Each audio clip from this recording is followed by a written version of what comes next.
Ella es Ana María Llamazares, epistemóloga, antropóloga, investigadora del CONICET. Escribió este libro, Del reloj a la flor del loto, crisis contemporánea y cambios de paradigma. Para mí, una mujer de conciencia de época.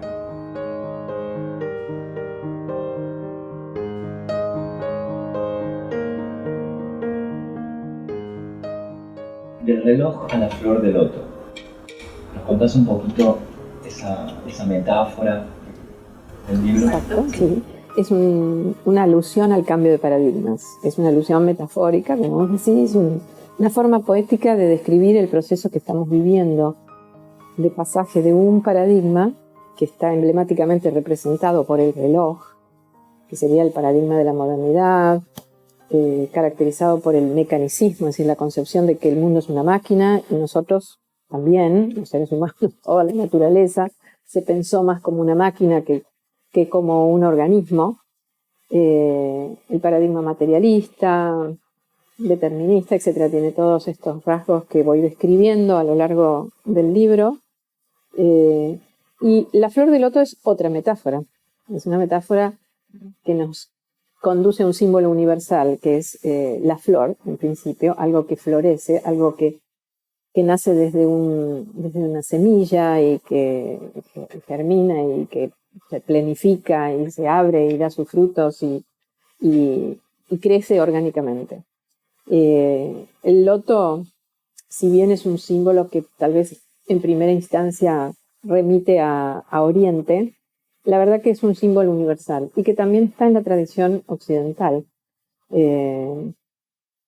como una flor embriagante, como una flor que simboliza el crecimiento, el despliegue, el crecimiento espiritual. Y para mí es la metáfora que también está en América, por eso lo tomo. En Mesoamérica se utilizaban las flores de loto para entrar en trances, en el chamanismo mesoamericano. En fin, es un símbolo universal y es una flor el nenúfar, cuyas variedades están en todas partes del mundo. Nosotros tenemos acá en Sudamérica, en los grandes ríos, el irupé, que es el loto americano, sudamericano. Bueno, esto es como un poco la historia detrás de la imagen, ¿no? Y en ese pasaje, del reloj a la flor del loto. Y ahí estamos. Como en una actitud de salto, algunos, de tránsito, de transformación. Es lo que estamos viviendo, es la crisis contemporánea, como más que bueno, también debería explicar un poco este concepto de los paradigmas, me parece. Un paradigma es un conjunto de ideas, pero también es un conjunto de creencias, de valores, de actitudes que se reflejan en nuestra manera de estar en el mundo, no solo de pensar, sino de sentir el mundo, percibirlo, concebirlo, interpretarlo y actuar en el mundo. Entonces, cambio de paradigmas en un sentido amplio es esta transformación de una visión del mundo que nos llevó a un estado de cosas prácticamente insostenible, un estado de riesgo de aniquilación completa de la especie humana y del planeta, una ambición desmedida del control, de la explotación, etc. Y en una desconexión muy profunda con lo orgánico, con lo natural, con lo espiritual, con lo subjetivo, en aras de un ideal de progreso ilimitado, ¿no?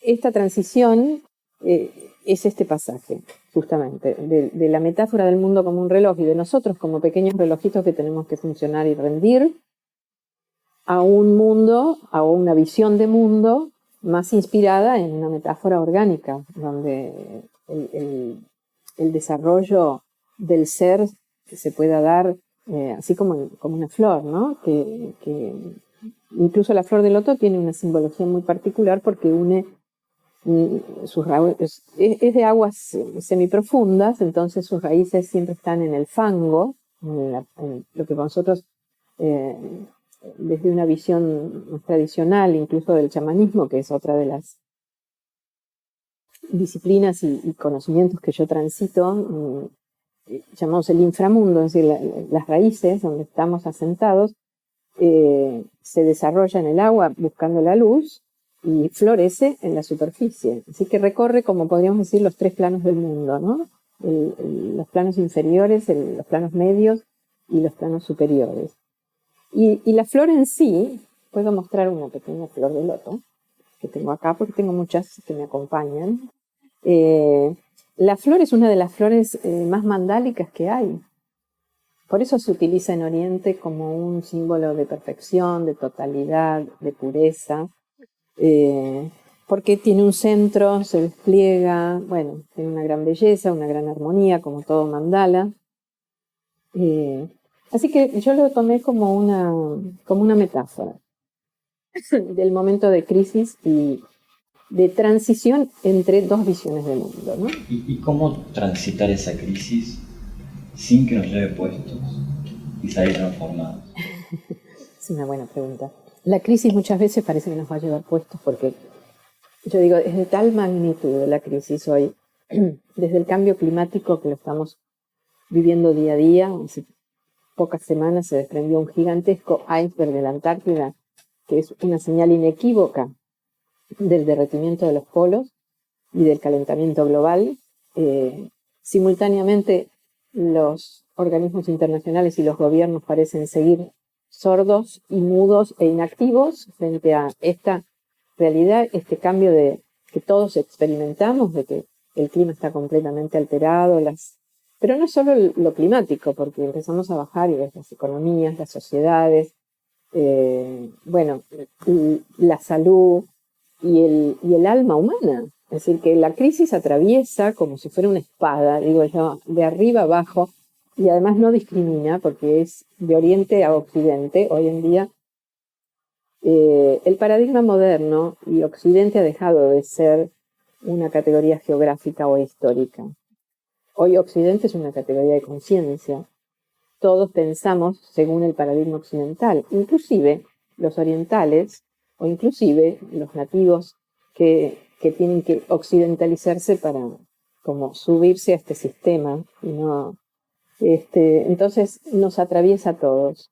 Por eso es cierto que a veces uno empieza a ver todos los que son los indicadores de la crisis y te querés morir, porque decís, ¿qué puedo hacer yo frente a esto? Es como una ola que viene y nos va a llevar puestos, como decís, ¿no? Y ahí es como que es importante este trabajo desde la conciencia, para mí, de comprender qué es lo que está pasando. Por eso comprender que la crisis no es el fin del mundo, si transformar un poco esta mirada más apocalíptica que a veces hay muchas voces que anuncian. Pero hay un mundo que se acaba. Pero es el fin de un mundo en todo caso, porque al mismo tiempo que están cayendo estructuras y entrando en crisis muchas cosas, hay otros indicadores de que está habiendo una búsqueda, por lo menos un cambio de conciencia en muchas personas y en muchas instancias, no solo en personas, ya también instituciones, emprendimientos, movimientos, en donde se está buscando algo distinto y se está buscando una transformación. A veces con poca claridad de lo que se está buscando, pero sí yo creo que lo que hay es un sentimiento muy amplio de la necesidad del cambio. Bueno, sería importante reflexionar entonces sobre qué significa este cambio y hacia dónde queremos ir, porque efectivamente si no nos dejamos llevar y la dinámica del cambio es algo complejo en cierto punto, porque el cambio está sucediendo, pero al mismo tiempo nos precisa a nosotros para suceder. Hermoso eso. Y sí, porque nosotros no somos espectadores pasivos del cambio, somos actores, somos protagonistas. Esto es un punto clave para atravesar el cambio y que no nos lleve puestos. Es decir, ser conscientes de que todo lo que nosotros hacemos, inclusive los cambios íntimos personales, que pueden parecer una salida individualista o hedonista, digamos, cambio yo para estar mejor, y si el mundo desaparece, bueno, no importa. Eso ya es imposible, porque hoy ya sabemos que está todo interconectado y que el interior y el exterior son solamente dos aspectos de una misma relación dinámica. Con lo cual, todo lo que nosotros hagamos por nosotros mismos también va a repercutir por el conjunto. Entonces, trabajar en el cambio personal, yo creo que es una vía de transformación muy genuina, muy profunda, muy duradera en el fondo. Porque también hemos pasado ya, ustedes son más jóvenes, pero por las décadas en que se quiso cambiar el mundo por la fuerza y sin cambiar a uno mismo, como pretendiendo que el cambio afuera y yo, bueno, hago otra cosa. Y sin esa coherencia es imposible cambiar nada. Entonces, ahora yo creo que la visión sobre el cambio está cambiando también. Sobre lo que significa cómo cambiar el mundo, que es esa búsqueda desde las épocas más revolucionarias. Ya obviamente no es a través del forzar, del violentar, del imponer una ideología sobre otra, claramente. El cambio se puede invitar, en realidad se puede acompañar, se puede transitar en conjunto, se puede buscar, pero es algo que sucede más allá de nosotros. Pero insisto, acá hay una paradoja, pero es interesante, sucede más allá de nosotros, pero con nosotros. Entonces, ese lugar en donde nosotros somos partícipes de un movimiento, es muy importante tomar conciencia de eso, porque en la medida en que nosotros tomamos conciencia, estamos incidiendo en el cambio general también. Y ahora, implica también entonces una responsabilidad pararse frente al cambio. Tenemos mucho para hacer en Sudamérica. Creo que Sudamérica tiene un rol particular en este momento de cambio de paradigmas o de transformación. Yo sostengo en el libro que la crisis contemporánea afecta en varias dimensiones, es multidimensional, ¿no? Una de ellas es esta dimensión epistemológica que llamamos el cambio de paradigmas, el cambio de concepciones, de formas de pensar el mundo y de percibirlo. Pero hay otra dimensión más profunda que es la dimensión espiritual. Lo que está habiendo es un movimiento de reconexión con lo espiritual, porque esa conexión fue cortada, fue interrumpida, podríamos decir. Tal vez fue una necesidad evolutiva para construir este nuevo pensamiento, o ese pensamiento de la modernidad, pero ahora se están sintiendo los efectos negativos. Entonces, esta desconexión del ser humano, de su propia interioridad, ¿no? Que también es una función espiritual, y de lo trascendente, porque como es arriba es abajo. Entonces, cuando nos unimos profundamente a nuestra partícula divina, podríamos decir, encontramos también la divinidad en el conjunto, con la forma que uno le quiera poner, ¿no? Eso es una búsqueda imprescindible de compensación, casi energéticamente de compensación. Lo que fue cortado, cercenado, subyugado, reprimido, ocultado, reclama ser visto nuevamente, reclama un lugar, reclama la integración. Esa es parte del trance que estamos viviendo, la búsqueda de la reconexión y de la reintegración de las partes en sombra, podríamos decir, ¿no? Lo femenino, lo sensible, lo subjetivo, bueno, lo artístico, lo no racional. Todo, el paradigma de la modernidad implicó como una selección muy, muy estrecha de lo que era verdadero, la racionalidad científica, lo mensurable, palpable, y todo lo demás quedó como relegado a otros ámbitos no tan confiables, como conocimientos no rigurosos, no verdaderos, los sentimientos como posiblemente engañosos, la emocionalidad. Y todo eso hoy es necesario ir como acercándolo, ¿no? Entonces hay un movimiento de compensación. Y volviendo a tu pregunta, entonces, ¿qué está sucediendo también en forma más silenciosa, podríamos decir? Hay un despertar espiritual, hay un florecimiento de búsquedas de caminos espirituales, y también hay como un corrimiento de lo que para Occidente fue a comienzos del siglo XX, la espiritualidad venía como de Oriente, ¿no? Se abrió, bueno, desde las tradiciones occidentales estaba como más asociado a las religiones. Pero también en las religiones están, y las instituciones religiosas básicamente entrando en crisis.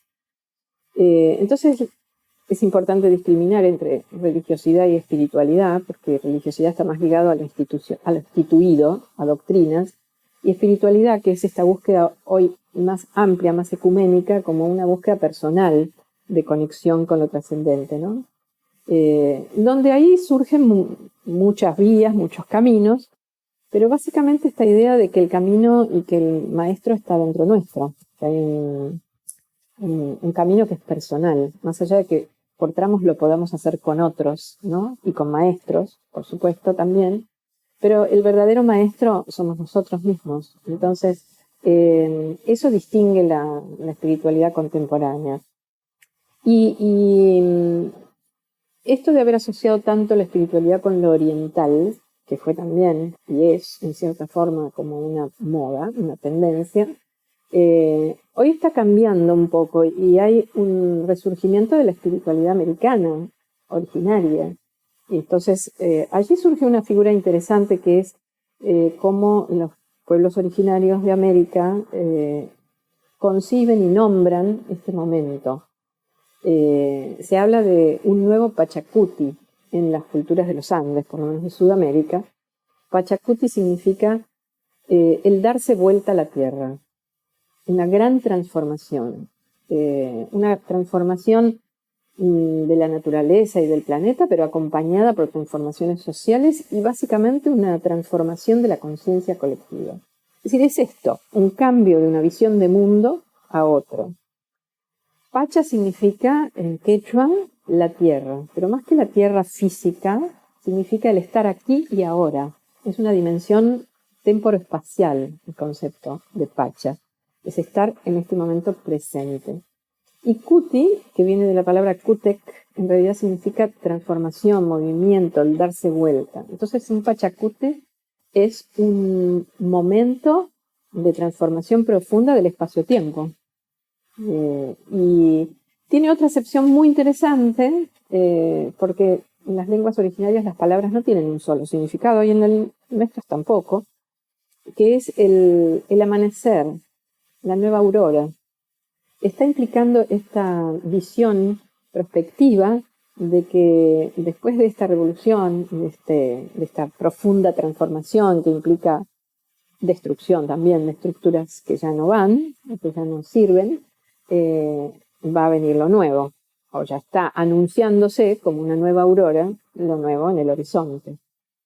Así que también hay otras teorías que hablan de los ejes energéticos, de la Tierra que se movió de Oriente a América, ¿no? Eso no lo conozco tan a fondo, pero lo que sí podemos ver es que en América los pueblos originarios están, después de haber sufrido un embate de la conquista prácticamente aniquilador, están resurgiendo y están haciendo pie para ese resurgimiento en algo que es muy central a la cultura, que es la espiritualidad.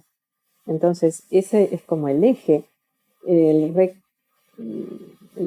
reconectar con esta visión de mundo, que en algún punto es muy coincidente con la visión de mundo que traen de la mano los nuevos paradigmas de la ciencia holística occidental. Entonces allí hay un puente interesante, ¿no? Hay un camino de encuentro. También se habla de los chakarrunas, yo le agrego las chakawarmis. Chakarrunas son los hombres puente y warmis son las mujeres puente, o somos las mujeres puente, que estamos ayudando como a conectar estos mundos, porque una de las características de la modernidad fue la fragmentación, el ver todo como opuestos irreconciliables. Y por supuesto en lo histórico, en lo político, esto se expresó dramáticamente. Siempre el otro fue un enemigo en donde en lugar de compatibilizar, se buscó aniquilar o marginar o excluir, ¿no? Seguimos sufriendo las consecuencias de este modo de pensar, de este patrón tan dicotómico en Occidente. Y sin embargo, al mismo tiempo que todas estas manifestaciones de grietas se están haciendo cada vez más, a veces con voces más visibles hoy en día, pero para mí es solo una expresión de este momento, tocar fondo en un momento en donde está bien que aparezca todo esto, esta sombra, porque si no, no sería posible transformarla y salir adelante. Al mismo tiempo están surgiendo estas otras posibilidades de encuentros, de tender puentes, ¿no? Entonces, esta visión desde lo americano profundo me parece que también es una visión que puede ayudar mucho a construir como un nuevo sueño de transformación, ¿no? Entonces viene como una medicina de los pueblos ancestrales para este momento de tránsito, de crisis, de transformación. En el chamanismo se habla del concepto de medicina como aquello que nos liga profundamente con nuestro propio ser y que nos trae como consecuencia, al estar alineados con esa esencia, podríamos decir, que sería nuestra propia medicina, es lo que nos habilita a transitar como poéticamente sobre la tierra, podríamos decir, establecer vínculos armoniosos y amorosos de comprensión, de acompañamiento, de aceptación, ¿no? Algo que nos cuesta bastante. A eso hay un dicho japonés que dice: la verdadera medicina al comienzo es amarga. Sí. Cuesta la crisis, sí. Hay cosas que no queremos soltar, no queremos... Y sí, eso me lleva a pensar también en otro concepto occidental, que es el principio del fármacos, es decir, el veneno que cura. Aquello donde reside el principio de la enfermedad, también reside el principio de la sanación o de la curación, ¿no? Depende de las dosis, depende de los momentos, pero no hay curación ni sanación si no tomas el trago amargo antes, ¿no? Entonces, en aquello subjugado, en el chamanismo, en las mujeres, en la naturaleza, en la sensibilidad, en la subjetividad, en el arte, en todo lo que fue marginado, en lo diferente. ¿Y vos como mujer? Estoy convencida de que todos, a través de la investigación, incluso los más puramente científicos, que se dicen cientificistas y neutrales, en realidad estamos buscándonos a nosotros mismos a través de los temas que investigamos y que tratamos y que estudiamos y de los que hablamos. Y bueno, yo suscribo eso para mí porque hacer este libro fue una manera de como transitar mi propio proceso de transformación personal. El encontrar de dónde venían muchas cosas en las que yo me sentía como encarcelada, digamos, o condicionada. Y esta búsqueda por recuperar todo aquello que fue dejado de lado, ¿no? Esta búsqueda por integrar opuestos. Y por supuesto que en mí misma esto de lo femenino y lo masculino, y creo que este es un tema para las mujeres y para los hombres también, muy candente, cómo equilibrar los dos principios, ¿no? Los hombres incluso estamos sanando nuestra parte femenina. Sí, yo creo que hay un poco más, las mujeres estamos como más decididamente encarando esta búsqueda, porque vos ves nada más que tenés que ver en las actividades de sanación, de autotransformación, etcétera, la cantidad de mujeres que hay y la cantidad de hombres que hay, y es minoritaria todavía la cantidad de hombres, ¿no? El protagonismo de las mujeres es notable, y la búsqueda por, obviamente, primero, pasa es que hemos sido reprimidas, la población de las mujeres históricamente ha sido una de las poblaciones más reprimidas, junto con la naturaleza. Para mí hay un parangón muy grande. El dominio de la naturaleza fue de la mano del dominio de la mujer. Y la mujer expresa la naturaleza, en su propia naturaleza cíclica, en su propia forma de ser, ¿no?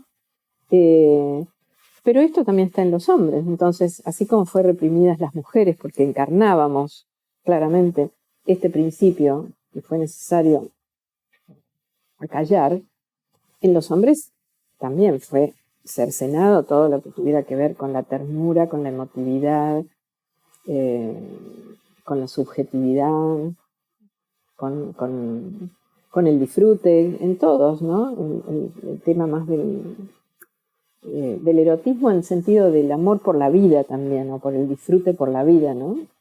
Yo creo que este nuevo paradigma trae una reconexión muy grande, o nos lleva a reconectarnos con las fuentes de la naturaleza, con las energías que nos trae, que están dentro nuestras, pero también en el entorno natural, y que nos permiten como encontrar y acceder a otras dimensiones de nosotros mismos, ¿no?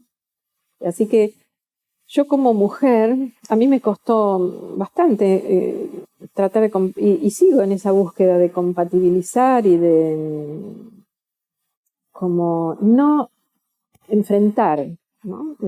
Para mí fue, por ejemplo, una gran tensión tener que elegir entre ciencia o arte, ¿no? Ser como mi papá o ser como mi mamá. Me encarnaban un poco esos dos polos. Y siempre moverse y vivirlo como una antinomia. Entonces, si soy esto, no puedo ser aquello. Y si soy esto, dejo... Y por supuesto que en nuestra sociedad está más valorizado todo lo que es lo intelectual, el salir al mundo, el trabajo, la independencia, la autonomía, el principio masculino en acción, ¿no? Yo por mis energías eso me resultó fácil, y me dediqué a la universidad, al conocimiento, pero eso fue a costa de dejar de lado muchas cosas, y todavía es el día de hoy que estoy en ese trabajo. Así que, pero creo que hasta que uno no encuentra no logra esas bodas internas, es difícil, y se necesita el balance, ¿Cómo ha sido tu proceso personal para esa búsqueda intensa que decías?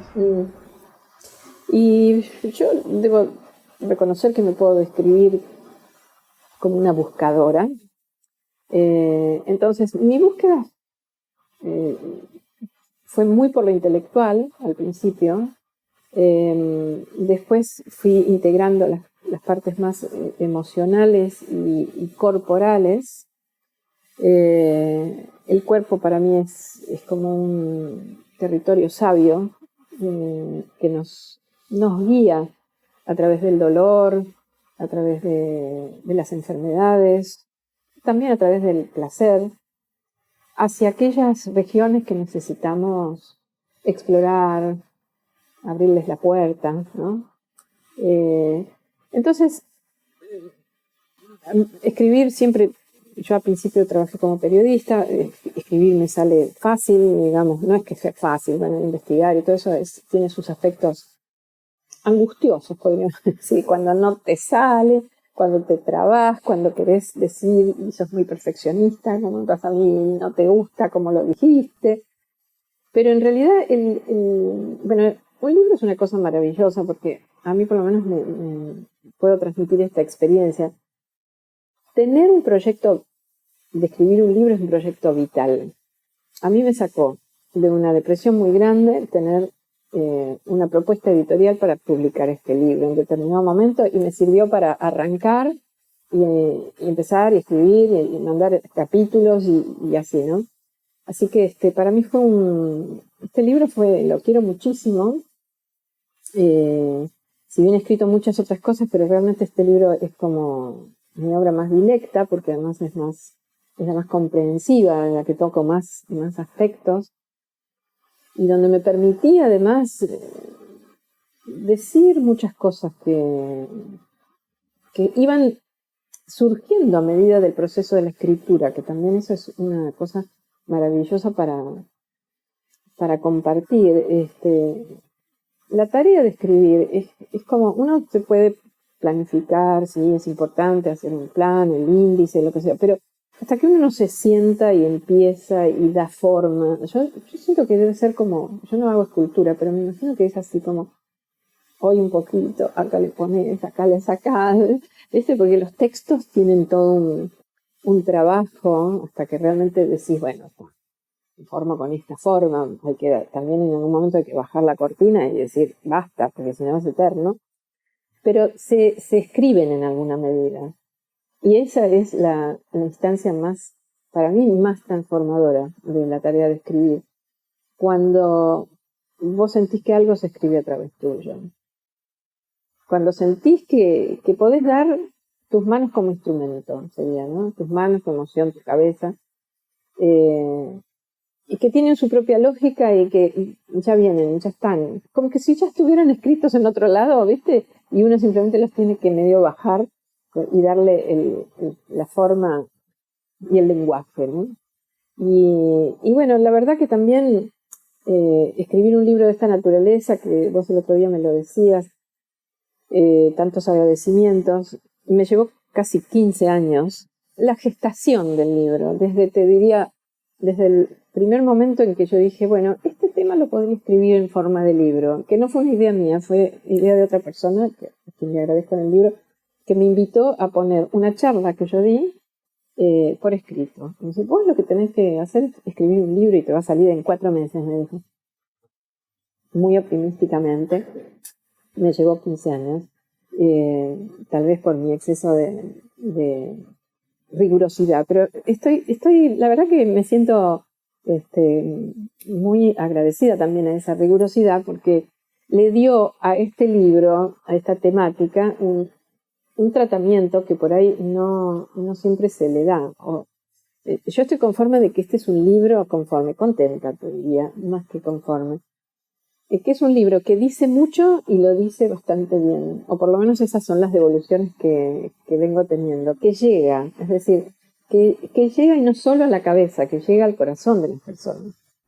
Personalmente también fue mi experiencia, un libro que armonizó muchos mundos en mí, me dio paz, me hizo sentir que mi crisis no estaba errada, que la debería acompañar. Y siempre pienso que si algo te sana, es porque viene desde un lugar sanador. Si algo es medicina, es porque viene de una medicina. Entonces, desde ese lugar, digo, algo ha sanado en vos, el libro mismo. Sí, sin ninguna duda. Sí. Es una linda devolución la que me haces. Gracias.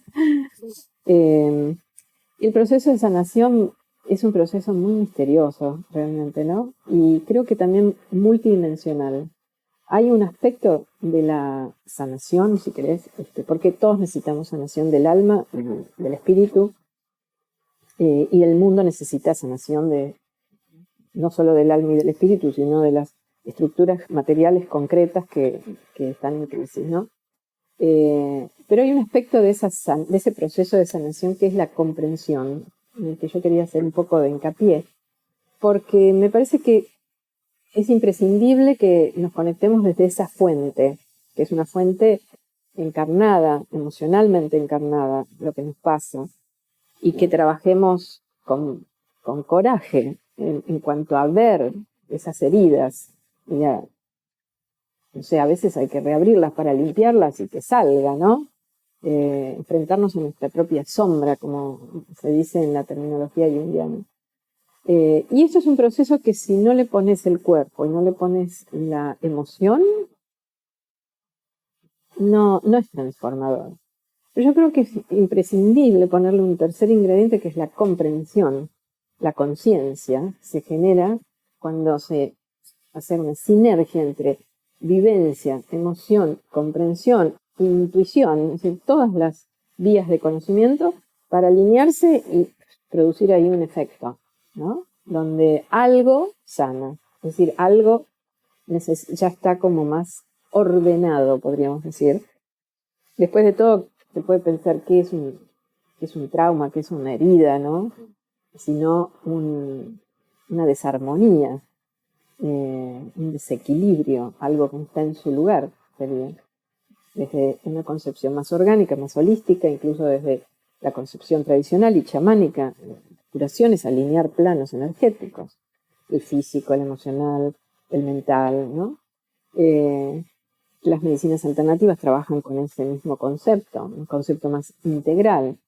Solo la medicina occidental es que ha cortado todos estos planos y encima ha fragmentado las partes del propio cuerpo. Todos tenemos, por eso yo digo que hay heridas que son de época, que no nos damos cuenta de cuánto somos época. Es decir, nuestra forma de pensar nos lleva a veces a repetir patrones de pensamiento, de valoración, de conducta, que son diatrogénicos, podríamos decir, ¿no? Sí, lastiman, siguen profundizando heridas. Y por eso yo creo que en esta búsqueda de compensación natural de la conciencia, entendida como un gran campo energético, se está buscando el equilibrio, la reintegración de las partes en sombra, la sanación de las heridas, y bueno, y este es un gran tema, ¿no? La vuelta a lo ancestral. Sí, la recuperación de aquello ancestral que ha quedado, que todavía es posible como una buena inspiración, ¿no? Pero yo creo que estamos frente a un trance evolutivo en donde tampoco podemos volver para atrás, es inevitable, que a veces hay como una visión un poco romántica de que hay que volver a estados premodernos. Eso es imposible, estamos atravesados por la modernidad y ese es nuestro mundo. Lo que tenemos que es encontrar una salida en donde podamos ir incluyendo lo ancestral, lo moderno, sin quedarnos atrapados como en estas tentaciones y desviaciones, podríamos decir, ¿no? De exceso de mente, hiperracionalismo, aceleración, hiperconsumismo, bueno, todas estas cosas. Estamos un poco apurados, ¿no? Un poco, un poco mucho. Un poco mucho. Un poco mucho. El tiempo, la exigencia, frenan los procesos. Es que yo creo que ahí se ve claramente cómo un patrón, un paradigma impone una concepción que es artificial, la concepción del tiempo. Claramente el tiempo occidental moderno fue concebido como una línea que pasa más allá de nosotros, fuera de nosotros inclusive, como si fuera, no sé, un cable que nosotros nos tenemos que agarrar porque si no nos caemos, nos quedamos, ¿no? Perdemos como un tren, podríamos decir. Y entonces eso genera, primero, la desconexión con la vivencia orgánica del tiempo cíclico, de los procesos, de que el tiempo no es necesariamente lineal y ascendente y cada vez más veloz, sino que el tiempo tiene otras lógicas. A veces es más lento, hay distintos tempos, no siempre es homogéneo. Hay momentos más acelerados, hay momentos más de reposo, y hay momentos en donde los ciclos, digamos, lo del tiempo cíclico, hay momentos donde un ciclo se cierra naturalmente, se tiene que cerrar. Si no, no podemos pasar a otra cosa, a otra etapa, podemos decir, ¿no? Entonces, esta idea para mí es la que nos ha generado una angustia muy grande que nos hace como correr permanentemente detrás de una ilusión de que el tiempo se nos escapa, que no hay tiempo para hacer todo lo que queremos hacer. Incluso yo creo que hay una distorsión, no me acuerdo en este momento quién era que decía que en la sociedad contemporánea la disponibilidad de tiempo es inversamente proporcional a la jerarquía social, ¿no? Cuanto más alta la jerarquía social, menos tiempo tenés para disponer para otras personas. Las agendas están más complicadas. Entonces, parece que estar muy ocupado es ser muy importante. Y cuando vos querés conocer a alguien, tenés que, no sé, pedir una entrevista con meses de anticipación, ¿no? Y después te dan un minuto y arreglate. Y todo eso es a base como de haber perdido otra noción del tiempo, que también está en Occidente desde el principio, que es lo que los griegos llamaban el kairos. El tiempo de la línea es el cronos, es el tiempo del reloj, es el tiempo cronológico, que se midió, se precisó. Pero hay otra vivencia del tiempo que es más cualitativa, que es la del tiempo oportuno, la de lo que sucede como casi fuera del tiempo, fuera del otro tiempo. El kairos es estar en el lugar oportuno en el momento justo con las personas indicadas y hacer lo que hay que hacer. Y aprovechar ese momento como un florecimiento de la vida, sería, ¿no? Una oportunidad de la vida. Vivirlo intensamente. Y esa vivencia se imprime de una manera global, ¿no? Los momentos sin tiempo, podríamos decir, casi otra paradoja, ¿no? El tiempo sin tiempo. Pero básicamente es esta posibilidad de vivir el tiempo como algo más natural también y algo que puede discurrir en distintas dimensiones, no solo en la del reloj. La del reloj nos esclaviza, porque el reloj finalmente fue un instrumento que sirvió para el control social, para ordenar la vida social, es cierto. ¿Qué sería de nosotros si no tenemos el reloj? Nos perdemos. Hemos como atribuido al reloj una cualidad casi de sostén existencial. Y el reloj y la hora está omnipresente en el mundo contemporáneo. Todo te dice la hora, todo te recuerda la hora. Nosotros hemos perdido casi la habilidad digamos, para manejarnos con las horas naturales, ¿no? Saber más o menos en qué parte del día estamos por la luz, por el ritmo del sol, por nuestro propio ritmo biológico, ¿no? Y los tiempos naturales, ¿no? La menstruación en las mujeres, esos tiempos que van llegando, se van en forma cíclica y por ahí los tapamos con alguna pastilla en pos de ser productivo y volver a la oficina y no respetamos esos tiempos. Y sí, esto está muy ligado a la filosofía del rendimiento, además, porque la verdad que el mundo del reloj es un mundo productivista, donde los ciclos naturales, respetar los ciclos naturales, va casi en contra muchas veces de... Pero ahora hay como una revisión también de eso, ¿no? Hacer más espacio a los momentos y a los ciclos y a las necesidades orgánicas de las personas.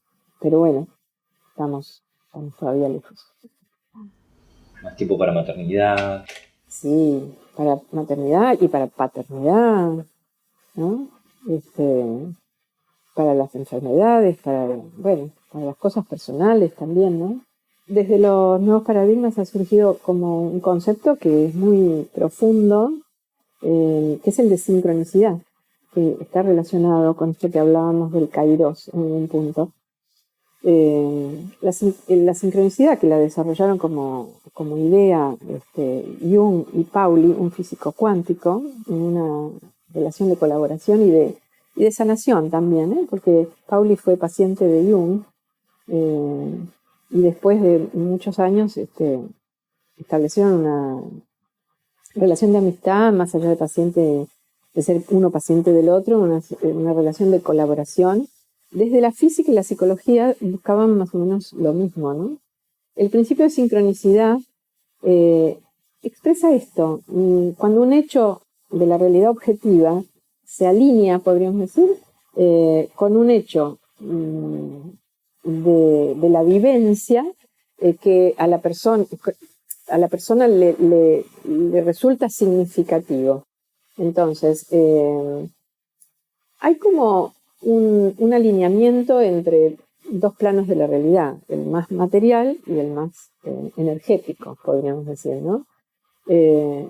Y el hecho de que eso tenga un significado particular lo pone la persona para la cual está sucediendo esa sincronicidad o esa coincidencia significativa, ¿no? Es decir, es cuando algo, estás pensando en una persona y esa persona te llama o recibís un mensaje o alguien o estuviste, no sé, buscando la solución a un problema y de pronto aparece algo que te lo trae, ¿no?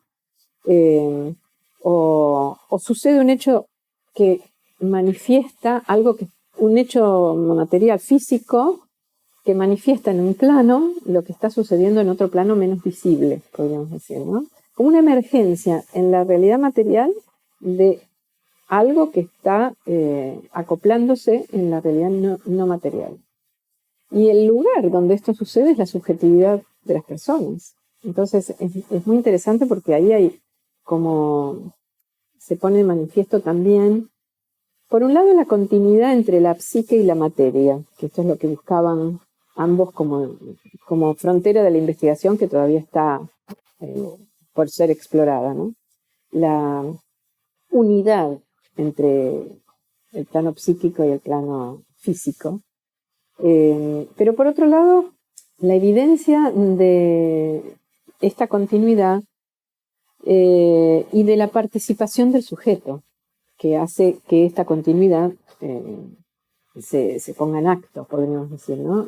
El gran rol de la mente y de la subjetividad humana en la manifestación de la realidad también, ¿no? Y cómo no somos, entonces por eso es una visión que viene de la mano de estos nuevos paradigmas, porque da por tierra con esta visión tradicional de que el sujeto está por afuera del objeto, de que el mundo es allá afuera y nosotros lo miramos desde lejos, y que no hay que interferir con la realidad material porque así la observamos neutralmente, objetivamente.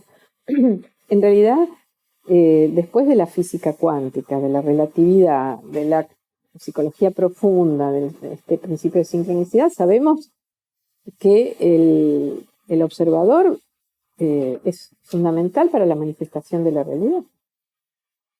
Entonces, la presencia de la subjetividad no es para ser descartada, al contrario, es justamente para ser tenida en cuenta de una manera diferente, ¿no? Casi como un protagonismo adquiere la subjetividad, y notable que como aquello que la ciencia moderna quiso sacar tanto del mapa, vuelve a aparecer dentro de la misma materia, del estudio meterse en la materia, hizo aparecer la teoría de la relatividad, y desde ahí mismo se da evidencia de que hay otra cosa. Sí, porque yo defiendo el espíritu de investigación científica.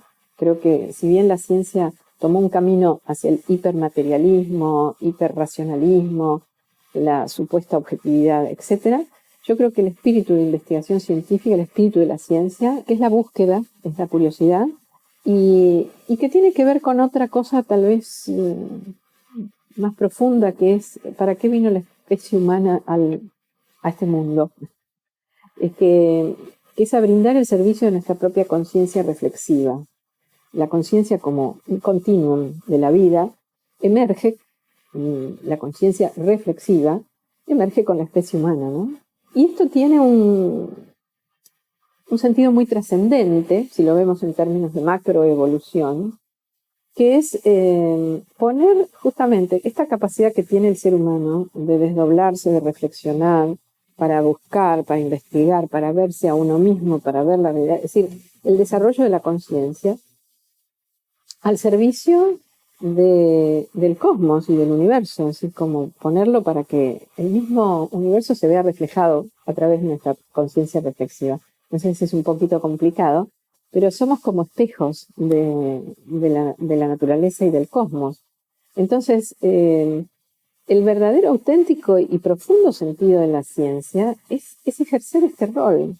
Y la ciencia, fíjate que nos ha llevado, si bien condujo a toda esta visión a veces un poco reduccionista, que ¿no? cortó lazos con la espiritualidad, la investigación profunda y el cambio de paradigmas surge no solo desde el arte, la filosofía, son ramas que se fueron acoplando.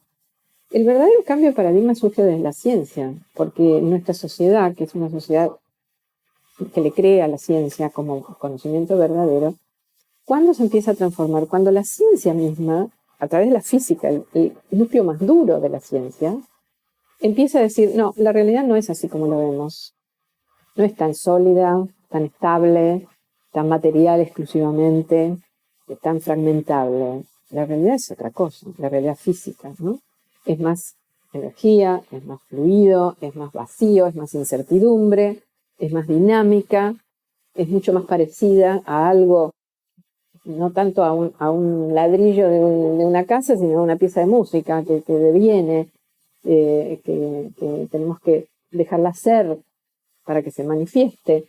Entonces, ahí hay un movimiento también muy interesante para rescatar, que es cómo la ciencia, en su sentido más profundo, fue un verdadero como agente iniciatorio para la conciencia. Nos fue llevando hacia las mayores profundidades, tanto de la materia como del cosmos, y termina también encontrando que la presencia humana es lo que determina la manifestación de la realidad.